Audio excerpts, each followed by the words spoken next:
Bien, nous voilà donc pour une rapide démonstration du potentiel du jeu Pavlov-Hausen. Alors, je viens d'allumer un peu la lumière, vous voyez, c'est vraiment du direct live. Donc, le jeu est mis en place pour un début de partie standard. Il s'agit juste, dans un premier temps, de tirer 4 cartes pour le joueur russe. Alors, je tire ces 4 cartes, je vais vous les montrer. Ce sont des cartes stratégiques qui vont me déterminer une orientation évidemment stratégique. La première carte permet de jouer la 13e garde, la 13e division, la flottille de la Volga, c'est pas évident de traduire en direct, les sapeurs de la 8e garde, encore la flottille, une division, un régiment pardon, anti-aérien, et puis voilà, pas de chance, je tire dès le début un Fog of War, c'est-à-dire brouillard de la guerre, qui me limite dans mes choix tout simplement, donc cette carte je ne vais pas la rejouer évidemment. Je dois choisir ici 3 actions parmi les actions disponibles. Le problème c'est que, même si j'ai 3 fois flottille, je n'ai ici aucune réserve. Et pour amener les réserves ici, c'est-à-dire prendre des tokens qui sont là en bas, il faudrait que j'actionne la 62e armée, chose que je ne peux pas faire.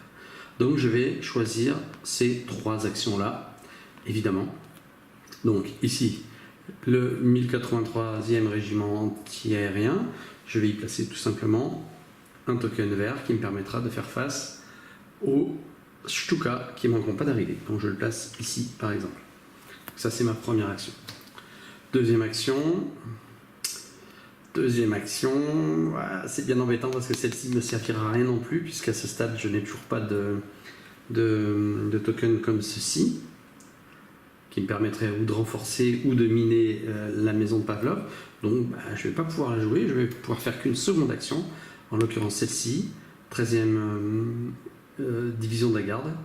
Je vais pouvoir apporter jusqu'à 6 points de soldats dans la maison, ou de matériel dans la maison de Pavlov. Alors je vais choisir ces points, je vais vous les montrer tout de suite. Je vais prendre... je vais prendre ça, tiens, ça va changer. Je vais prendre les 2 Forwards Observers disponibles dans la partie. Donc ce sont deux personnages dont l'utilité est bien entendu de mettre en œuvre l'artillerie du 32e régiment d'artillerie qui est de l'autre côté de la Volga. Sans eux, on ne peut pas. Très pratique, les Forwards Observers. Je les place donc ici. Ça, c'était la première action du tour. Deuxième action, je vais tirer une à une 3 cartes allemandes. La première, celle-ci, Rifleman, m'oblige à placer, et je ne pourrais pas m'y opposer parce que je n'ai pour le moment pas de marqueur suppression, m'oblige à placer un Rifleman en zone 5. Donc je ne peux pas m'y opposer. La zone 5 est ici, je le place donc là. C'était la première action. Deuxième action allemande, bombardement de Stuka sur Stalingrad. Alors, 2 avions qui vont bombarder. J'ai une possibilité de m'y opposer. Je vais le faire d'ailleurs, avec le token de la 1083e que je viens de placer là. Donc là, je lance 2 dés, il faut que je fasse 4, 5 ou 6. Je viens de faire 5 et 4, donc un des 2 Stuka est descendu. Il en reste un malheureusement, donc là je vais tirer 3 d 6 et ces 3 dés vont déterminer une zone sur laquelle je placerai un marqueur Disrupted. J'obtiens un 4 et 4, 8, 9, 10, 11.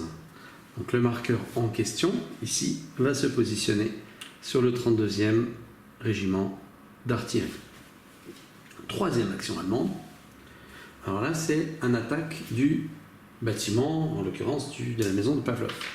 Alors là, c'est extrêmement simple, il suffit de tirer au dé, 1, 2, 3, 4, 5, 6, pour déterminer le côté du bâtiment qui est attaqué. En l'occurrence, je viens de faire 6 ici, donc ça va être le côté violet là. Je tire 5 dés comme indiqué, parce que c'est vraiment de l'artillerie régimentaire qui va tirer, avec une défense de 6. Donc si j'obtiens au moins un 6, bien la défense va reculer jusqu'à 5.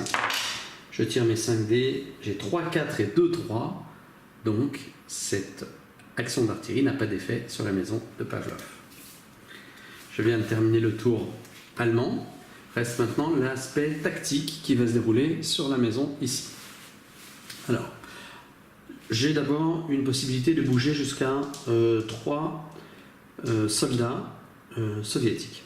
Or évidemment, je vais le faire. Je choisis donc de déplacer Pavlov et de le positionner ici. Je choisis de déplacer Potansky, c'est un forwards observer, je le mets là. Et puis Sarkisyan, qui est ce monsieur-là, un autre forwards observer que je positionne ici. Voilà, donc ça c'est ma première possibilité. Et deuxième action, je peux activer des unités. Alors,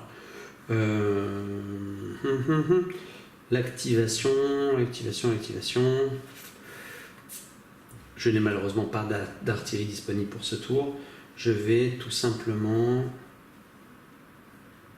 activer Pavlov, le fatigue, pour placer un marqueur de suppression ici, qui me servira lors d'arrivée potentielle d'autres unités allemandes.